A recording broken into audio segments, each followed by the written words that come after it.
سامعین کرام، آپ سن رہے ہیں ایک دلچسپ اردو جاسوسی کہانی جس کا نام ہے دلدل۔ یہ اس سلسلے کی قسط نمبر 10 ہے۔ مجھے امید ہے آپ کو میری یہ کاوش پسند آ رہی ہوگی۔ آپ نے اگر ابھی تک میرا چینل کہانی گھر سبسکرائب نہیں کیا تو ابھی میرے چینل کو سبسکرائب کر کے بیل نوٹیفیکیشن آن کر لیجئے تاکہ آنے والی ہر نئی کہانی کی اطلاع بر وقت آپ تک پہنچ سکے۔ واہ، کتنی پیاری سرخی دی ہے اخبار نے۔ سیٹھ فاضل بآواز بلند اخبار پڑھنے لگا۔ دفتر سے گھر جاتے ہوئے پولیس انسپکٹر کی کار پر نامعلوم افراد کی فائرنگ، جس کے نتیجے میں انسپکٹر موقع پر ہلاک۔ تفصیلات کے مطابق مشہور پولیس انسپکٹر دلشاد امین رات گئے تھانے سے گھر جا رہا تھا۔ چوک پر جب وہ سرخ بتی پر رکا تو نامعلوم افراد کی طرف سے چلائی گئی گولیوں کی وجہ سے وہ موقع پر ہی ہلاک ہو گیا۔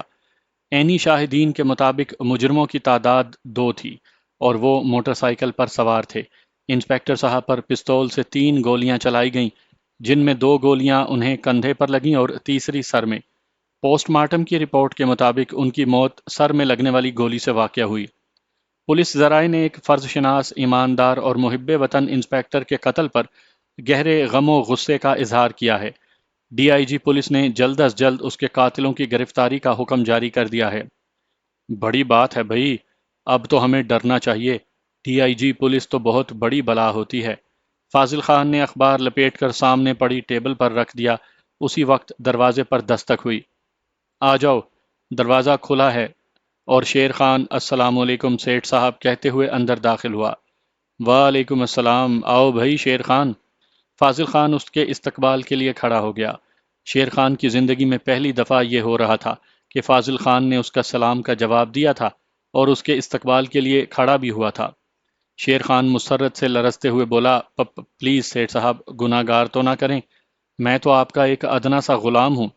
شیرے، بھول جا پرانی باتوں کو۔ تو نے صحیح معنوں میں ہمارے دستے راست ہونے کا حق ادا کیا ہے۔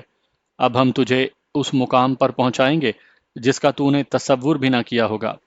سیٹھ صاحب، پہلے بھی آپ کی نوازشیں غلام پر کچھ کم نہیں تھیں۔ اس کے لہجے میں خوشامد کا عنصر نمایاں تھا۔ اچھا بیٹھو اور ہمیں پوری تفصیل سے بتاؤ۔ فاضل خان کی خوشی چھپائے نہیں چھپ رہی تھی۔ جواباً شیر خان اسے تفصیل سے اپنے کارنامے کے متعلق بتلانے لگا۔ درمیان میں کئی جگہ فاضل خان کی آواز اسے داد دینے کے لیے بلند ہوئی، اور جیسے ہی اس کی بات ختم ہوئی فاضل خان نے اٹھ کر اس کی پیٹھ تھپ تھپائی۔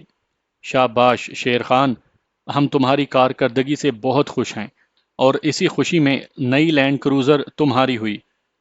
بہت شکریہ سیٹھ صاحب، شیر خان خوشی سے لرزتا ہوا بولا۔ یہ تو کچھ بھی نہیں ہے شیرو، آگے آگے دیکھو ہم تمہارے لیے کیا کرتے ہیں۔ سیٹھ صاحب، سنا ہے کہ انسپکٹر دلشاد امین کا کام بھی تمام ہو گیا ہے۔ یہ تو ہونا تھا شیرے، اس نے للکارا کسے تھا، دھمکی کسے دی تھی؟ سیٹھ فاضل علی خان کو، اور ایسے بندے زیادہ عرصہ زمین پر نہیں چل سکتے۔ کسی کو ہم پر شک تو نہیں ہوا سیٹھ صاحب؟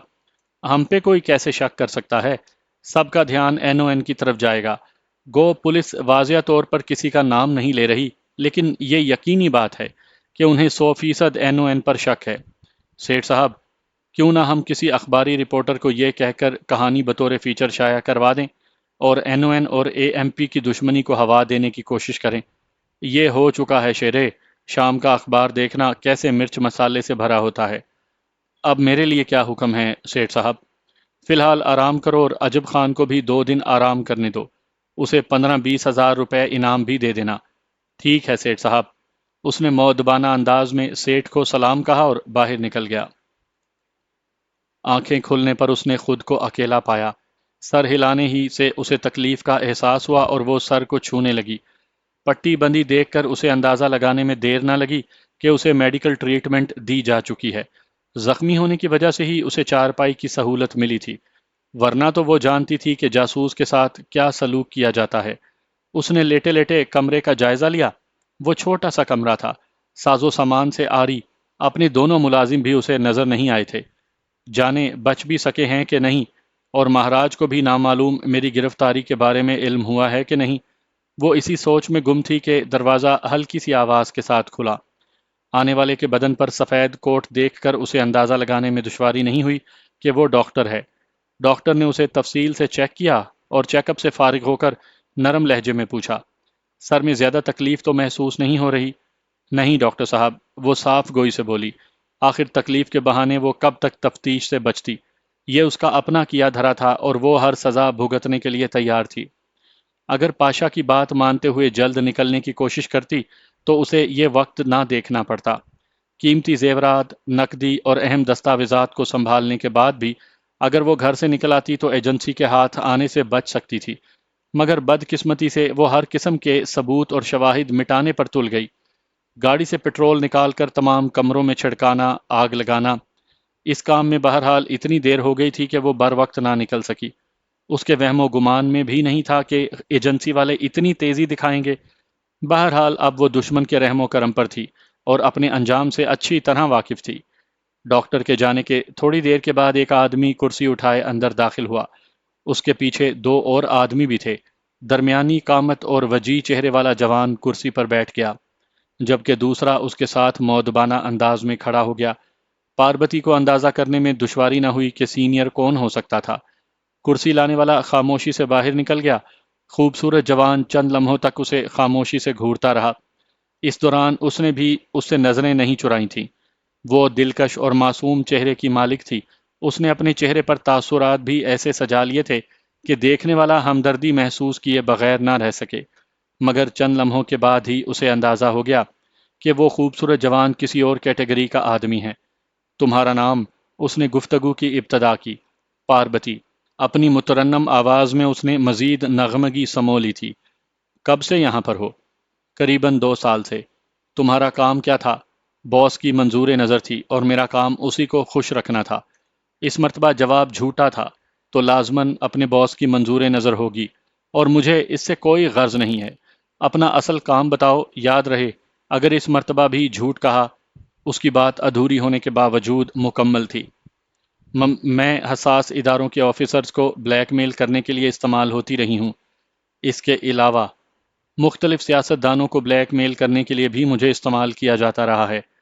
اس مقصد کے لیے ان کے ساتھ میری نازیبا تصاویر اور ویڈیوز تیار کی جاتی تھی، جس کے بل پر ہم ان سے رقم اور مختلف فوائد حاصل کرتے تھے۔ رقم؟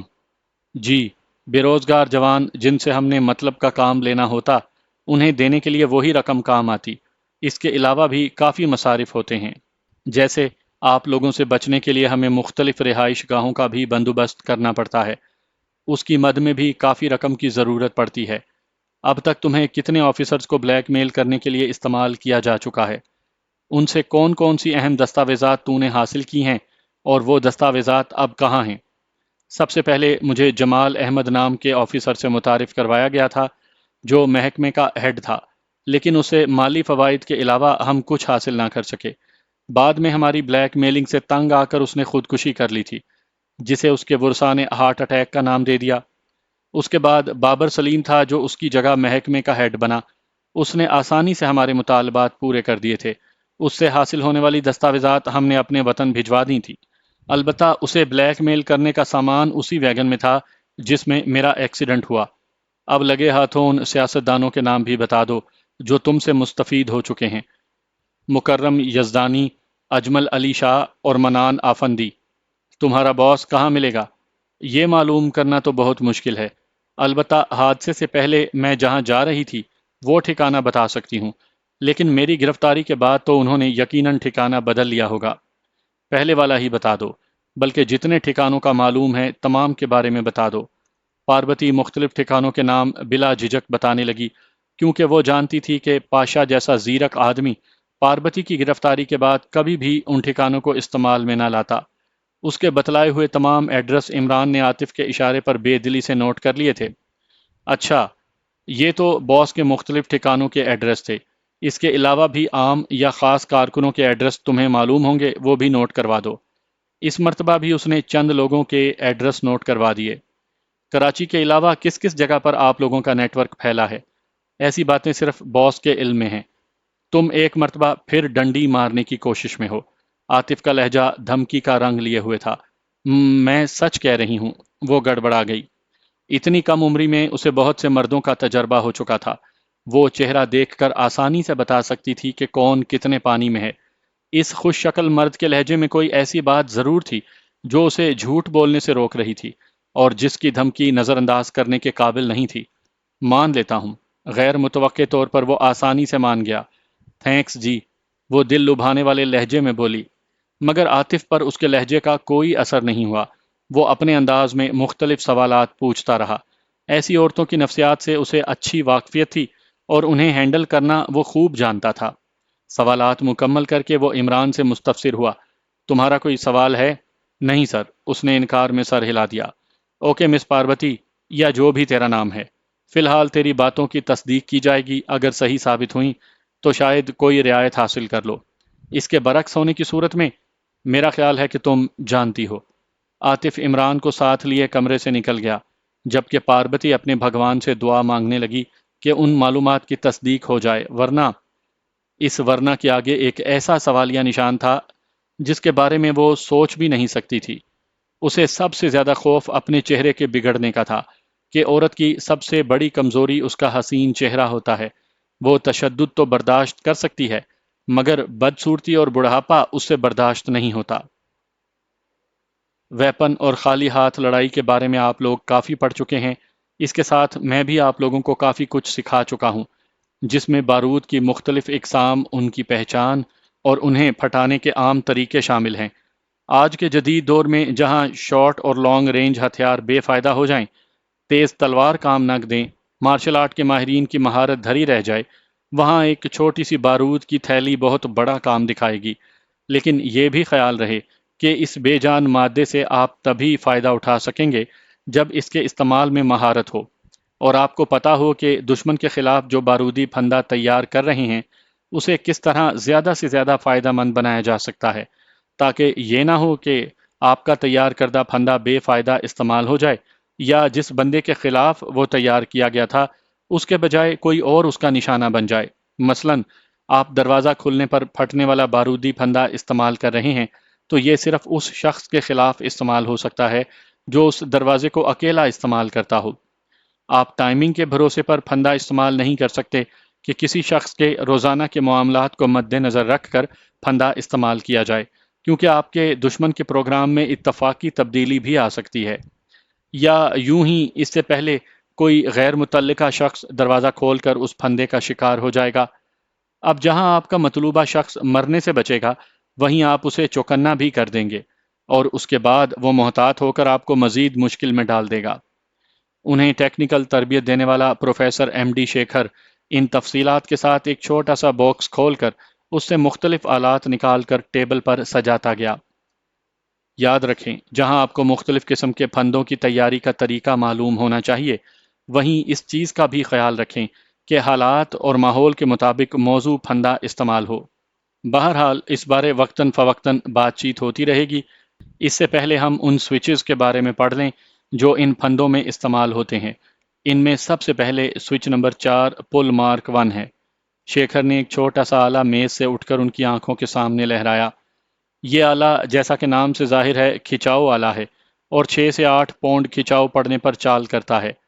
یہ عموماً کھڑکیوں، دروازوں یا ہٹائی جانے والی چیزوں کے ساتھ لگا کر استعمال کیا جاتا ہے۔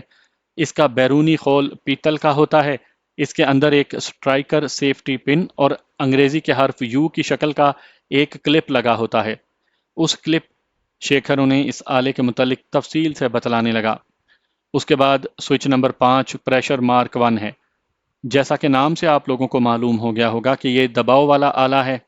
بارودی پھندوں میں استعمال ہونے والا تیسرا switch, switch number 6 release mark 1 ہے۔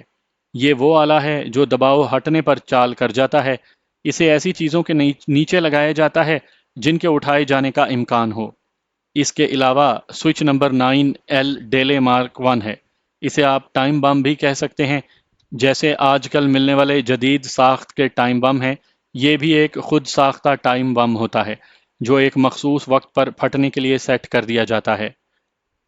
ایک اور قسم کا سوئچ بھی استعمال ہوتا ہے جسے اینٹی لفٹنگ ڈیوائس کہتے ہیں، مگر وہ زیادہ تر فوجی کارروائیوں میں استعمال ہوتا ہے، اس لیے آپ کے لیے اس کا پڑھنا اتنا ضروری نہیں۔ آپ لوگوں نے غور کیا ہوگا کہ تمام سوئچز کے نام ان کے کام کے مطابق رکھے گئے ہیں۔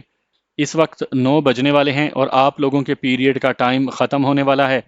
کل سے آپ لوگوں کو عملی طور پر ان سوئچز کا استعمال سکھلایا جائے گا۔ اب تمام ڈنر کرو اور اس کے بعد آرام کرو، تاکہ کل صبح سویرے بھرپور توانائی کے ساتھ ایک نئے دن کا آغاز کرو۔ السلام علیکم سیٹھ صاحب، مکرم حسین بات کر رہا ہوں۔ بولو، ہم سن رہے ہیں۔ حسب عادت فاضل خان کا لہجہ نخوت سے پر تھا۔ سیٹھ صاحب، ایک بہت بڑی پرابلم بن گئی ہے۔ ہمیں بجارتوں سے نفرت ہے، فاضل خان نے اسے جھڑکا۔ مکرم جلدی سے اپنی بات کی وضاحت کرنے لگا۔ سیٹھ صاحب، میں نے قیدیوں کو جن گلاسوں میں زہریلا مشروب پلایا تھا ان پر میری انگلیوں کے نشانات ثبت ہو گئے تھے۔ میرے گمان میں بھی نہیں تھا کہ دلشاد امین اتنی باریکی سے تفتیش کرے گا، ورنہ احتیاط کر لیتا۔ اب وہ نشان فنگر پرنٹ کے ماہر نے محفوظ کر لیے ہیں۔ اس کے ساتھ اس دن تھانے میں موجود تمام پولیس والوں کے فنگر پرنٹس لے لیے گئے ہیں، جو اس ماہر کے حوالے کیے جائیں گے یا شاید کر بھی دیے گئے ہوں، اور مجھے خوف ہے کہ میں پکڑا جاؤں گا۔ اب میں کیا کروں؟ تم الو کے پٹھے ہو، تمہارے جیسے بے وقوف کو تو کہیں چپڑاسی ہونا چاہیے۔ پولیس کی نوکری کرتے ہوئے تمہیں اتنی اہم بات کا خیال نہیں رہا۔ سیٹھ صاحب، اب تو جو ہونا تھا وہ ہو چکا۔ اب میں کیا کروں؟ کیونکہ اگر میں پکڑا گیا تو تفتیش کے دوران لازمی وہ اس بندے کا نام پوچھیں گے جس کے کہنے پر میں نے یہ کام کیا ہے۔ تیرا باپ دلشاد امین تو جہنم رسید ہو چکا ہے، اس کے نائب کو خرید لو۔ سیٹھ صاحب، وہ زندہ ہے۔ مکرم کا لہجہ رو دینے والا تھا۔ کیا بکواس کر رہے ہو؟ نشے میں تو نہیں ہو؟ وہ دھاڑا۔ اخبار میں اس کے مرنے کی خبر چھپ چکی ہے اور تمہیں وہ زندہ نظر آتا ہے؟ میں سچ کہتا ہوں سیٹھ صاحب، اس کے زندہ رہنے کی خبر کو چھپایا گیا ہے تاکہ اس کی جان کے دشمن کہیں دوبارہ اس پر حملہ نہ کر دیں، مگر ایسی باتیں کہاں چھپتی ہیں؟ البتہ اسے علاج کے لیے کسی خفیہ مقام پر رکھا گیا ہے جس کے بارے میں ہمیں معلوم نہیں۔ اور اس کے جنازے کی خبر بھی تو لگی تھی اخبار میں۔ جی ہاں، اس کی جگہ ایک لاوارث لاش کا جنازہ پڑھایا گیا۔ اگر ایسے ہے تب بھی اسے ٹھیک ہونے کے لیے کچھ عرصہ تو لگ جائے گا۔ اس دوران ہم ڈاکٹر اور اس کے دستے راست کو خرید لیتے ہیں۔ اس کے ٹھیک ہونے تک ویسے ہی یہ معاملہ کچھ ٹھنڈا ہو جائے گا۔ مشکل ہے سیٹھ صاحب۔ ایس پی صاحب بذات خود اس معاملے میں دلچسپی لے رہے ہیں۔ دوسرے انسپکٹر دلشاد کا دستے راست سب انسپکٹر مجید اور اس کے بعد حوالدار خورشید، دونوں انسپکٹر صاحب کی کیٹیگری کے بندے ہیں، ایماندار اور نہ بکنے والے۔ گہری سانس لے کر سیٹھ فاضل ایک لمحے کے لیے خاموش ہوا، پھر پوچھا، تم اس وقت کہاں ہو؟ میں اس وقت اپنے سالے کے گھر میں چھپا ہوں۔ اچھا یوں کرو، فی الحال وہیں چھپے رہو، ہم کچھ سوچتے ہیں۔ اور گھبرانا نہیں، کچھ بھی نہیں ہوگا، ہم سالے ایس پی کو ہی خرید لیں گے۔ سیٹھ صاحب، مجھے تو آپ ہی کا سہارا ہے، اس دفعہ بچا لو، آئندہ میرے باپ کی توبہ جو بے احتیاطی کی۔ اوکے، ہمارے اگلے حکم کا انتظار تک وہیں چھپے رہو۔ یہ کہہ کر اس نے مکرم کا جواب سنے بغیر رابطہ منقطع کیا اور شیر خان کا نمبر ڈائل کرنے لگا۔ دوسری ٹون پر ہی اس نے فون اٹینڈ کر لیا۔ جی سیٹھ صاحب۔ شیرے، فوراً ہمارے پاس پہنچو۔ آپ اس وقت کہاں تشریف فرما ہیں؟ ہم اپنے مکان میں ہیں، میں چند منٹ میں آپ کے پاس پہنچتا ہوں۔ اسے پتا تھا کہ مکان سے سیٹھ کی مراد اس کا پرائیویٹ مکان تھا۔ اپنے گھر پر وہ کسی ایسی سرگرمی میں حصہ نہیں لیتا تھا جس کا اثر اس کی جان سے پیاری بیٹی پر پڑتا۔ تھوڑی دیر کے بعد شیر خان سیٹھ فاضل کے پاس تھا۔ شیرو، تمہیں ایک بندے کو اپنے ہاتھوں ٹھکانے لگانا ہے۔ حکم کریں حضور، کون بدبخت ہے؟ مکرم حسین، پولیس والا۔ ٹھیک ہے سیٹھ صاحب، میں جاتا ہوں اس کے پیچھے۔ پوچھو گے نہیں اپنے بندے کو ہم کیوں ختم کروا رہے ہیں؟ میرے لیے سب سے مقدم آپ کا حکم ہے۔ آپ نے کچھ سوچ کر ہی اس کے خاتمے کا فیصلہ کیا ہوگا۔ صحیح سوچا ہے تو نے۔ اس نے ایک ایسی غلطی کی ہے کہ جو ہمیں پھنسانے کا سبب بن سکتی ہے۔ سیٹھ فاضل شیر خان کو تمام بات تفصیل سے بتلانے لگا۔ اب ہم کس کس کو خریدیں گے، اور اگر اسے یوں ہی چھوڑ دیں تو اس الو کے پٹھے نے پولیس کو تمام باتیں بتا دینی ہیں۔ باقی پولیس کی حد تو پھر بھی کچھ نہ کچھ بندوبست ہو جائے گا۔ ہمیں ڈر ہے کہیں S P, N O N اور ایم پی اے کے جھگڑے میں ہمارے دلچسپی دیکھ کر سی آئی اے کو انفارم نہ کر دے، اور وہ جس قسم کی خطرناک بلائیں ہیں تم ان سے اچھی طرح واقف ہوگے، اس لیے مجبوراً ہمیں مکرم کی موت کا فیصلہ کرنا پڑا۔ درست فیصلہ کیا ہے آپ نے سیٹھ صاحب، میں اس مکرم کا بندوبست کر لیتا ہوں۔ کوشش کرنا کہ اس کی موت خودکشی لگے۔ ایسا ہی ہوگا سیٹھ صاحب، آپ فکر ہی نہ کریں۔ شیرا اسے اطمینان دلاتے ہوئے بولا، یوں بھی اسے شیرے کی صلاحیتوں پر بھروسہ تھا۔ ٹھیک ہے شیرے، تم اسے ٹھکانے لگانے کا بندوبست کرو، کیونکہ جب تک وہ زندہ ہے خطرے کی تلوار ہمارے سروں پر لٹکتی رہے گی۔ اور شیرا سلام کہتے ہوئے رخصت ہو گیا۔ ٹھیک ہے عاطف، مجھے ساری بات کی سمجھ آ گئی ہے۔ مگر بابر سلیم ایسی شخصیت نہیں ہے کہ ہم آسانی سے اس پر ہاتھ ڈال سکیں۔ صدیقی صاحب نے عاطف کی ساری بات سن کر رائے دی۔ سر، اس کے خلاف ہمارے پاس مکمل ثبوت موجود ہیں۔ ہوں گے، لیکن اس کا تعلق برسر اقتدار پارٹی سے ہے۔ جیسے ہی اسے گرفتار کیا گیا ایسی ایسی سفارشیں آئیں گی کہ ہم بے بس ہو جائیں گے۔ وہ ہمارے لیے سانپ کے منہ میں چھچھندر بن جائے گا کہ نہ رہا کیا جا سکے اور نہ ہی قید میں رکھا جا سکے۔ ہمارا جینا دو بھر ہو جائے گا۔ سر، میرے خیال میں ہمیں کسی سفارش کی پرواہ نہیں کرنی چاہیے۔ وہ غدار ہے اور ایسے بندے کے لیے جو سفارش کرے گا وہ بھی غدار وطن ہی ہوگا۔ عاطف میاں، کس دنیا میں گم ہو؟ اگر ہم پاکستان کے ساتھ اتنے مخلص ہو جائیں تو ملک میں ایسے حالات پیدا ہوں گے جو ابھی ہیں۔ یہاں سب کو اپنے مفادات عزیز ہیں۔ ملک تو بس اللہ کے سہارے پر چل رہا ہے۔ تو کیا اسے ایسے ہی چھوڑ دیں تاکہ کل کو کوئی اور راز دشمن کے حوالے کر دے؟ عاطف معترض ہوا۔ نہیں، اس معاملے میں بدر الدین صاحب سے مشورہ کر لیتے ہیں، پھر جو ان کا حکم ہوگا ویسے ہی کر لیں گے۔ صدیقی صاحب اپنی جگہ پر کھڑا ہو گیا۔ عاطف بھی تائیدی انداز میں سر ہلاتے ہوئے اس کے ساتھ اٹھ گیا۔ تھوڑی دیر کے بعد وہ بدر الدین صاحب کے آفس میں بیٹھے اسے ساری بات تفصیل سے سنا رہے تھے۔ تو اب آپ لوگوں کی کیا رائے ہے؟ بدر صاحب نے ان کی رائے جاننا چاہی۔ میں چاہتا ہوں کہ اسے گرفتار کر لیا جائے تاکہ اسے کیے کی جزا ملے۔ عاطف جذباتی ہو گیا۔ نہیں بچے، جذباتی ہونے سے کام نہیں چلے گا۔ بدر الدین صاحب متانت سے بولے۔ تیری بڑی تعریفیں سنی تھیں جبکہ تیرا رویہ اس کے برعکس نظر آتا ہے۔ سر، غدار کے لیے مجھ میں نرمی نہیں ہے۔ تو نرمی برتنے کو کس نے کہا ہے؟ بدر الدین صاحب کے لہجے کی نرمی برقرار رہی۔ دیکھو، سیانے کہتے ہیں کہ سانپ کو بھی زندہ نہ چھوڑو اور لاٹھی بھی ٹوٹنے نہ دو۔ مطلب اسے غیر سرکاری طور پر اپنی حراست میں لیا جائے۔ عاطف کا لہجہ استفسار لیے ہوئے تھا۔ گڈ، جلد ہی سمجھ گئے ہو، ایسے کیسوں میں یہی کیا جاتا ہے۔ بس سر، ہمیں آپ کی اجازت کی ضرورت تھی۔ کافی دیر سے خاموش بیٹھا صدیقی صاحب بولا، لیکن خیال رہے یہ خبر آؤٹ نہیں ہونی چاہیے اور اسے اس طرح قابو کرنا ہے کہ آپ لوگوں پر کوئی شک نہ کیا جا سکے۔ ایسا ہی ہوگا سر، آپ بے فکر رہیں۔ عاطف خوشی سے بھرپور لہجے میں بولا۔ اور کچھ؟ ان 3 سیاستدانوں کا کیا کرنا ہے جنہیں وہ بلیک میل کرتے رہے ہیں؟ صدیقی صاحب مستفسر ہوا۔ وہ غداری کا نہیں، غلط کاری کا کیس ہے۔ اس طرح ہم کتنوں کو سدھاریں گے؟ ہماری تو پوری اسمبلی ان لوگوں سے بھری پڑی ہے۔ البتہ ملکی راز اگر کوئی غیر کے ہاتھوں حوالے کرتا ہے تو پھر نہ دیکھو کہ وہ کون ہے۔ ٹھیک ہے سر، اگر کوئی اور مسئلہ ہوا تو آپ کو زحمت دیں گے۔ صدیقی صاحب کا انداز اجازت لینے والا تھا۔ اوکے۔ بدردین صاحب سر کے اشارے انہیں جانے کی اجازت دے چکے اور وہ اسے سلام کرتے ہوئے باہر نکل آئے۔ پاربتی اور بلونت کے بارے میں کیا سوچا ہے؟ اپنے دفتر کی طرف واپسی کے دوران صدیقی صاحب نے عاطف سے پوچھا۔ سر، ان کو تنہائی میں ملنے کا ایک موقع تو فراہم کیا تھا، مگر ان کی باتیں سن کر اندازہ ہوتا ہے کہ جتنا کچھ وہ جانتے تھے ہمیں بتا چکے ہیں، اس لیے فی الحال ان کے بارے میں کچھ نہیں سوچا۔ جب کوئی پروگرام بنا تو آپ کو مطلع کر دوں گا۔ جواباً صدیقی صاحب سر ہلا کر رہ گئے تھے۔ اتنی رات بیت جانے کے باوجود نیند اس کی آنکھوں سے غائب تھی۔ ٹائم کا اندازہ بھی وہ رات کے کھانے سے لگا رہی تھی، ورنہ تو اس قید خانے میں گھڑی وغیرہ میسر نہیں تھی۔ جانے ایجنسی والے اس کے ساتھ کیا کرنے کا ارادہ رکھتے تھے؟ آیا اسے ہلاک کر دیا جاتا یا اس کے بدلے وہ اس کے ملک سے اپنا کوئی قیدی رہا کروانا پسند کرتے؟ یہ بھی تو ہو سکتا ہے کہ مجھے ساری زندگی اسی طرح قید میں گزارنی پڑ جائے۔ وہ جھرجھری لے کر رہ گئی۔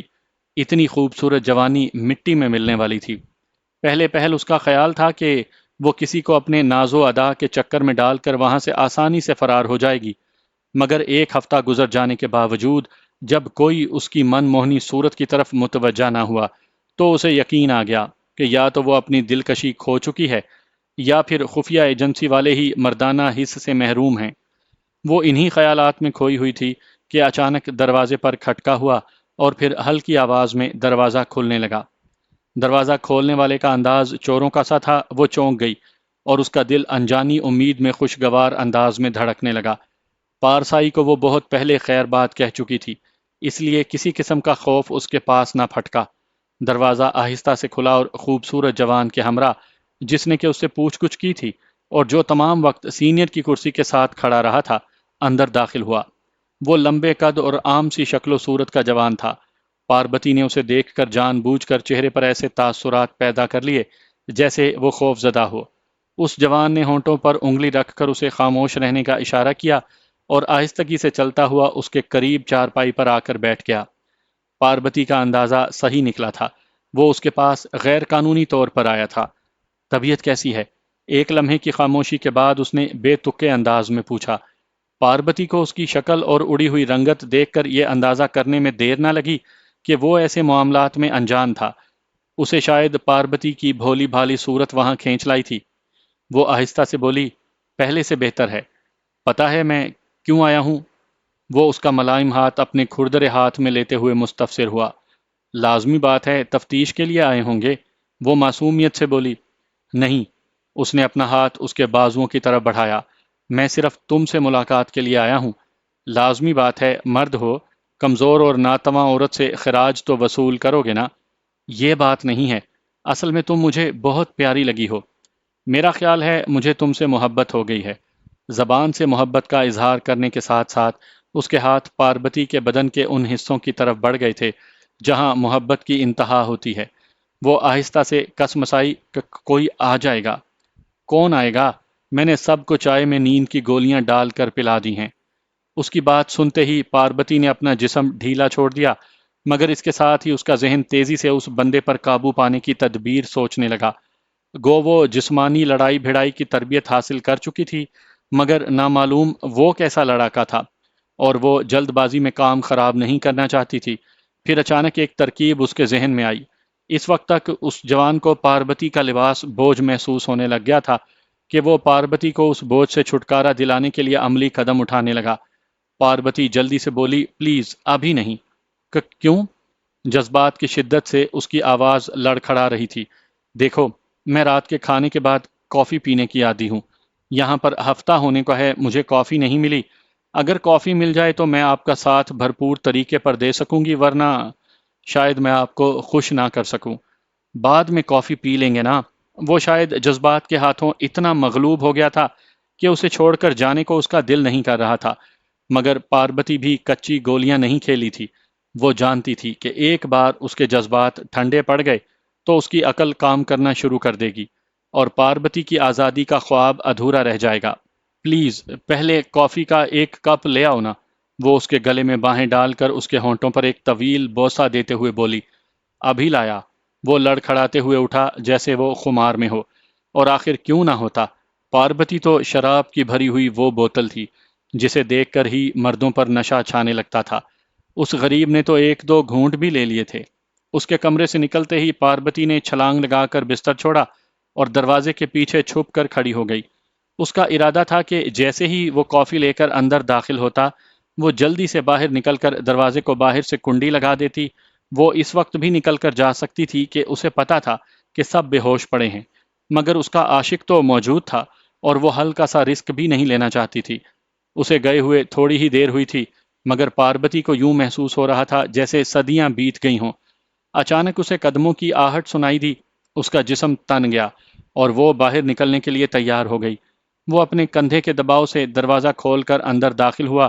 اس کی نظر سامنے پڑی چارپائی پر تھی۔ ارے میری جان، جلدی نکلو باتھ روم سے، کافی آ گئی ہے۔ اس نے باتھ روم کی طرف منہ کر کے پاربتی کو آواز دی۔ اس موقع سے فائدہ اٹھاتے ہوئے وہ جھپاک سے باہر نکلی اور بجلی کسی صورت سے کمرے کا دروازہ بند کر دیا۔ اس کا دل اس زور سے دھڑک رہا تھا کہ جیسے سینہ توڑ کر باہر نکل آئے گا۔ دروازہ بند ہونے کی آواز نے اس نامراد عاشق کو چونکا دیا تھا، اور وہ تیر کی طرح دروازے کے قریب آیا اور چلاتے ہوئے بولا، یہ کیا مذاق ہے؟ مگر وہ اس کی آواز سے دور جا چکی تھی۔ تھوڑی سی تلاش کے بعد ہی اسے تہہ خانے سے باہر جانے کا راستہ مل گیا۔ چند لمحوں کے بعد وہ اس کوٹھی کے صحن میں تھی۔ اس کی نظر گیراج میں کھڑی گاڑیوں پر پڑی، مگر گاڑی لے جانے میں خطرہ بڑھ جاتا۔ وہ گاڑیوں کو نظر انداز کرتے ہوئے گیٹ کے قریب پہنچی۔ گیٹ کے بڑے دروازے کو تالا لگا ہوا تھا، مگر ذیلی کھڑکی کو صرف کنڈی لگی ہوئی تھی، اور اس کے ساتھ رکھے ہوئے سٹول کے قریب چوکیدار اس انداز میں لیٹا تھا جیسے بے ہوش ہو۔ وہ کھڑکی کھول کر گلی میں نکلی، آزاد فضا میں گہرے سانس لیتے ہوئے ایک سمت منتخب کر کے بھاگ پڑی۔ وہ جلد از جلد اس علاقے سے دور نکل جانا چاہتی تھی۔ اوئے مکرم، تم کہاں ہو یار؟ شیر خان کا لہجہ شیرینی میں ڈوبا ہوا تھا۔ کچھ نہ پوچھیں شیر خان بھائی، اسے مکرم کی پریشانی سے لبریز آواز سنائی دی۔ بس موت کے منہ میں پھنسا ہوں۔ اوئے کچھ نہیں ہوتا یار، مرد بن مرد۔ تو سیٹ فاضل کا بندہ ہے، کسی ایرے غیرے کا نہیں۔ وہ تو ٹھیک ہے، مگر معاملہ کافی الجھ گیا ہے۔ ایس پی صاحب اس معاملے میں کافی دلچسپی لے رہے ہیں، اور مجھے نہیں لگتا کہ وہ سیٹ صاحب کی بات مان جائیں گے۔ بے وقوف ہو تم جو ایسی باتیں کرتے ہو۔ ایسے کئی ایس پی سیٹ صاحب پاؤں کی ٹھوکروں میں رکھتے ہیں۔ بہرحال تیرے لیے ایک خوشخبری ہے۔ وہ کیا شیر خان بھائی؟ مکرم بے تابی سے مستفسر ہوا۔ فون پر بتانے والی نہیں، یہاں میرے پاس آ جاؤ، میں ڈیرے پر ہوں۔ اور ہاں، یہ خیال رکھنا کہ کوئی تمہیں یہاں آتے وقت نہ دیکھ سکے، کیونکہ ہمارے آپس کے تعلقات کا کسی کو پتہ نہیں چلنا چاہیے۔ پھر میں ایسا کرتا ہوں کہ رات کو آؤں گا۔ نہیں نا یار، سمجھا کرو، رات کو ہمارے پاس کہاں ٹائم ہوگا۔ وہی کمرشل والی منگوائی ہوئی ہے۔ پیسے تو زیادہ مانگے ہیں سالی نے، پر کوئی بات نہیں، سیٹھ صاحب اپنے ورکروں پر بہت مہربان ہیں۔ سچ شیر خان بھائی؟ مکرم کی آواز گلے میں پھنسنے لگی۔ وہ مان گئی ہے؟ یہ سالیاں پیسے کی ہوتی ہیں، چند ٹکے دکھاؤ تو ایسے بھاگ کر آتی ہیں جیسے نیک آدمی مکے مدینے کی طرف بھاگتا ہے۔ یوں بھی یہ کمرشل اور ڈراموں میں کام اپنا ریٹ بڑھانے کے لیے ہی تو کرتی ہیں۔ ہم انہیں ایک رات میں اتنا معاوضہ دیتے ہیں جو ان کے کئی ڈراموں کے برابر ہوتا ہے۔ صرف ڈانس پارٹی ہوگی یا اس کی دلی خواہش ہونٹوں پہ مچلی؟ شیر خان نے بلند و بانگ کہا لگایا۔ ارے بے وقوف، ان کے ڈانس کی مووی ہم نہیں دیکھ سکتے کیا؟ صرف ڈانس دیکھنے کے لیے اتنا خرچہ کون کرتا ہے؟ البتہ تم آدمیوں کو شاید وہ ٹائم نہ دے سکے کہ پارٹی رات گئے تک جاری رہے گی۔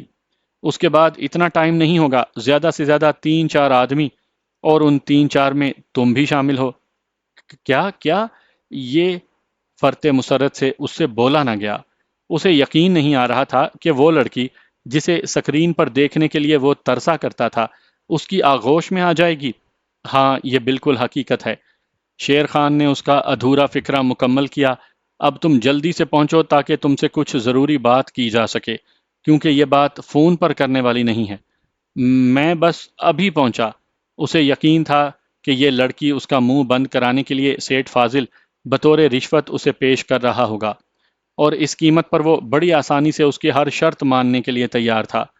شیر خان نے اس کے شوق کو ہوا دے کر فون آف کر دیا۔ اسے پتا تھا کہ اب مکرم نے اس کے پاس بھاگ کر آ جانا تھا۔ سر، مجھے نظر آ گئی ہے، بھاگتی ہوئی آ رہی ہے اور گلی کی نکڑ تک پہنچنے والی ہے۔ عاطف کو عمران کے دبے لہجے میں بات کرنے کی وجہ سے بات سمجھنے میں دشواری پیش آ رہی تھی۔ وہ سامنے بیٹھے ظفر سے مخاطب ہوا۔ ظفر، ٹی وی کی آواز کم کرو۔ ظفر، جو بڑے انہماک سے خبریں سن رہا تھا، یس سر کہتے ہوئے ٹی وی آف کر دیا۔ عاطف عمران کو ہدایت دینے لگا، جس سمت کا بھی رخ کرے اگلے بندے کو پاس کر دینا، اور جب تم سے 200 300 میٹر آگے نکل جائے تو نے اس کے پیچھے چل پڑنا ہے۔ ٹھیک ہے سر۔ اور یاد رہے، 1 کلومیٹر کے دائرے میں تم اسے اس وقت تلاش کر سکتے ہو جب تک وہ انہی پرانے کپڑوں میں ہے۔ اس کے بعد تمہارا فاصلہ 200 میٹر سے بڑھنا نہیں چاہیے۔ مجھے کنفرم ہے سر، عمران نے کہا۔ وہ بائیں سمت کو مڑ گئی ہے اور ادھر حمید موجود ہے۔ اوکے، اسے مطلع کر دو۔ عاطف نے رابطہ منقطع کر دیا۔ ظفر نے پوچھا، سر کیا اس کے فرار کو دشمن ہماری چال نہیں سمجھیں گے؟ بظاہر تو ایسا نظر نہیں آتا، کیونکہ ہمارے پلان میں کوئی خاص جھول نہیں۔ ویسے جو کچھ اسے معلوم تھا ہم اگلوا چکے ہیں، پھر اس چال کا فائدہ؟ مسٹر ظفر، آپ کسی سے معلومات ضرور اگلوا سکتے ہیں، لیکن اس کی ہمدردیاں نہیں خرید سکتے۔ اب وہ اپنے سینئر تک پہنچنے کے لیے سر توڑ کوششیں کرے گی۔ شاید ایمرجنسی صورتحال کے لیے کوئی ایسا طریقہ کار ان کی تنظیم میں موجود ہو جس کو بروئے کار لا کر وہ اپنے آدمیوں تک پہنچ جائے۔ اس طرح ہم بھی اس کے ذریعے سے اپنا گوہر مقصود حاصل کر لیں گے۔ یہ بھی تو ہو سکتا ہے کہ وہ پاکستان سے فرار ہونے کی کوشش کرے۔ ممکن ہے، مگر اس کے لیے بھی تو اسے کسی کی مدد چاہیے ہوگی نا۔ علاوہ ازیں اس کے ایسا کرنے سے ہم آسانی سے ان کے اس طریقہ کار سے واقفیت حاصل کر لیں گے کہ جس کے ذریعے وہ پاکستان سے فرار ہوتے ہیں یا ادھر داخل ہوتے ہیں۔ وہ طریقہ اس سے اگلوایا بھی تو جا سکتا تھا، اور پھر ضروری تو نہیں کہ وہ اپنے مجوزہ طریقہ کار کے مطابق فرار ہو۔ پاکستان میں ایسے کئی افراد مل جائیں گے جو اسے بڑی خوشی سے سرحد پار کروا دیں گے۔ ایسی عورتوں سے ہمدردی کرنے والوں کی وطن عزیز میں کوئی کمی تو نہیں۔ اس جگہ اگر آپ میری طرح کئی مل جائیں گے، ایڈ کر لیں تو فکرے میں جان پڑ جائے گی۔ عاطف نے مسکراتے ہوئے اس پر لطیف چوٹ کی۔ میں تو خیر قربانی کا بکرا تھا۔ ظفر صفائی پیش کرنے لگا۔ تیرے ہاتھوں کی گستاخیاں مجھے واضح نظر آ رہی تھیں۔ یہ تو شکر ہے وہ غریب بھاگ گئی، ورنہ تو شاید ہمارا لحاظ بھی تو نہ کرتا۔ آپ نے خود ہی تو کہا تھا کہ حقیقت لگنا چاہیے۔ ظفر پھیکی مسکراہٹ سے بولا۔ یہ تو نہیں کہا تھا کہ حقیقت ہونی چاہیے۔ تم تو اس ڈرامے میں حقیقت کا رنگ بھرنے والے تھے۔ یہ تو خیر مبالغہ آرائی بلکہ بہتان ہے۔ اس کا فیصلہ تمام اکٹھے بیٹھ کر کریں گے۔ یوں بھی تمہاری ویڈیو ہم نے تیار کر لی ہے، اس لیے تم مکر بھی نہیں سکتے۔ یہ بعد کا مسئلہ ہے، پہلے آپ میرے سوال کا جواب تو دینا۔ یار، اس پہ پہلے تفصیلی بحث ہو چکی ہے، اب گزری باتیں دہرانے کا فائدہ؟ میں اس وقت حاضر نہیں تھا، ظفر اطمینان سے بولا، اور میری غیر حاضری کی وجہ ہی سے آپ لوگوں نے میرا چناؤ کیا تھا۔ خیر تمہارے چناؤ کی وجہ غیر حاضری تو نہیں تھی، البتہ اسے تم اپنی خوبی کہہ سکتے ہو۔ سر آپ جو بھی کہیں، مگر میں آپ کے پلان سے متفق نہیں ہوں۔ بڑا لیٹ خیال آیا۔ عاطف کے لہجے میں طنز کی آمیزش تھی۔ یہ بات تم نے پہلے کیوں نہیں کہی؟ جب تمام سینئر متفق ہو چکے تھے تو میرے کہنے نہ کہنے سے کیا فرق پڑتا؟ ظفر، تم اچھی طرح جانتے ہو کہ میرے ہاں سینئر جونیئر والی کوئی بات نہیں۔ ہر آدمی کو دعوت عام ہوتی ہے کہ وہ دلائل دے، جس بات پر سب کا اتفاق ہو جاتا ہے میں اسے قبول کر لیتا ہوں۔ اچھا اگر دشمن اسے ہلاک کر دیں تو کر دیں ہلاک، ہم نے جو اگلوانا تھا اگلوا لیا۔ اب اگر اس کی وجہ سے ہم دشمن تک پہنچ جاتے ہیں تو سونے پہ سہاگا، ورنہ اس کام میں اونچ نیچ تو ہوتی رہتی ہے۔ ابھی یہ بات عاطف کے منہ میں تھی کہ اس کے موبائل کی گھنٹی بجی۔ یس حمید۔ وہ موبائل سکرین پر حمید کا نمبر دیکھ کر مستفسر ہوا۔ سر وہ مین روڈ تک پہنچنے والی ہے۔ ٹھیک ہے، عرفان کے ساتھ رابطے میں رہو، وہ کار لیے اس کے انتظار میں تیار بیٹھا ہے۔ اسے بتا دیا ہے سر؟ گڈ۔ تمہارے پاس کون سی سواری ہے؟ بائک ہے سر۔ اوکے، تم نے اور عمران نے اپنے اپنے طور پر اس کا تعاقب کرنا ہے اور آپس میں بھی رابطے میں رہنا، مجھے تازہ صورتحال سے آگاہ رکھنا۔ عاطف نے اسے تفصیلی ہدایات دیں اور اس کی یس سر سنتے ہی رابطہ منقطع کر دیا۔ عرفان نے حمید کی طرف سے اوکے کا سگنل ملتے ہی گاڑی سٹارٹ کی اور آہستہ روی سے آگے بڑھا دی۔ ابھی وہ مطلوبہ گلی سے کچھ دور تھا کہ اس نے پاربتی کو گلی سے برآمد ہوتے دیکھا۔ اس کے قدموں کی رفتار کافی تیز تھی، مگر گلی سے نکلنے کے بعد اس نے بھاگنا ترک کر دیا تھا۔ عرفان جانتا تھا کہ اس نے روڈ پر پہنچتے ہی کسی سے لفٹ مانگ کر وہاں سے جلد از جلد دور نکلنے کی کوشش کرنی تھی، اور وہ نہیں چاہتا تھا کہ یہ لفٹ دینے والا اس کے علاوہ اور کوئی بنے، مگر اس کی یہ خواہش پوری نہ ہو سکی۔ تمام پلان ان کی مرضی کے مطابق ہوا تھا، لیکن اس جگہ پر قسمت نے ان کا ساتھ نہ دیا۔ وہ ابھی پاربتی سے 50 میٹر دور تھا کہ اس نے روڈ پر چڑھتے ہی لفٹ کے لیے ہاتھ لہرایا۔ وہ جوان لڑکی تھی اور جوان لڑکی کا لفٹ لینے کے لیے لہرانے والا ہاتھ کم ہی رائے گاں جاتا ہے۔ گو اس وقت رات تھی، مگر پھر بھی الیکٹرک پول کی روشنی بہرحال اتنی تھی کہ کار والے کو ایک جوان لڑکی کی پہچان ہو جاتی، اور یہی ہوا۔ نامعلوم کار ڈرائیور نے اس خدشے سے بڑی پھرتی کے ساتھ بریک لگائی کہ لفٹ دینے میں کوئی اور پہل نہ کر لے۔ عرفان کے سامنے پاربتی بڑی بے تکلفی سے فرنٹ سیٹ کا دروازہ کھول کر اندر بیٹھ گئی۔ عرفان ہونٹ بھیجتے ہوئے یہ خبر عاطف کو پاس کرنے لگا۔ اس دوران وہ اس کار کے تعاقب سے غافل نہیں ہوا تھا۔ گو اس وقت اتنا رش نہیں تھا، مگر پھر بھی رات کا اندھیرے میں کسی کار کا تعاقب نہایت مشکل ہوتا ہے۔ اس کی یہ مشکل اس رسیور نے دور کر دی جو ایک سرخ نقطے کی صورت میں پاربتی کے وجود کی نشاندہی کر رہا تھا۔